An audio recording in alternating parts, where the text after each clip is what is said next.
আসসালামু আলাইকুম। আশা করি সকলেই ভালো আছেন। মুরগি বাড়ি এগ্রো লিমিটেডের পক্ষ থেকে সবাইকে জানাচ্ছি শুভেচ্ছা। তো আপনাদের সামনে আরও একটি নতুন ভিডিও নিয়ে হাজির হলাম।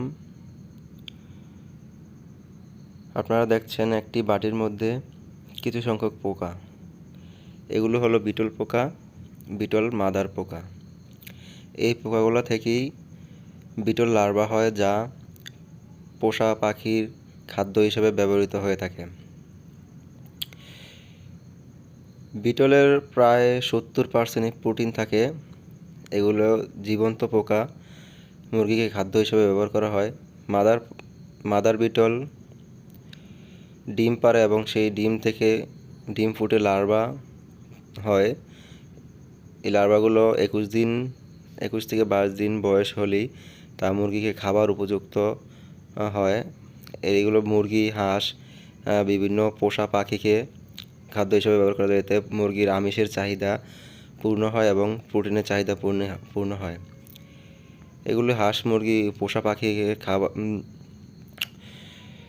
প্রোটিনের চাহিদা পূরণ করার জন্য ব্যবহার করা হয়। এই বিটল পোকার লার্ভায় প্রায় 70% প্রোটিন থাকে।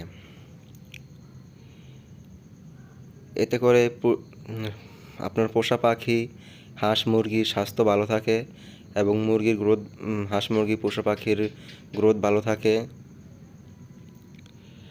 এটি একটি মূলত বলা যায় মুরগির জন্য একটি সুপার ফুড, বা বিভিন্ন পোষা পাখির প্রাণীর জন্য একটি সুপার ফুড হচ্ছে এই বিটল পোকার লার্ভা।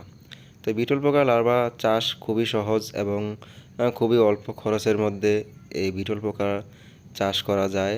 তা আপনারা যারা শৌখিনভাবে হাঁস মুরগি পালন করে থাকেন এবং পোষা পাখি পালন করে থাকেন, তারা চাইলে এই বিটল পোকা চাষ করতে পারেন এবং আপনাদের পোষা পাখির খাদ্য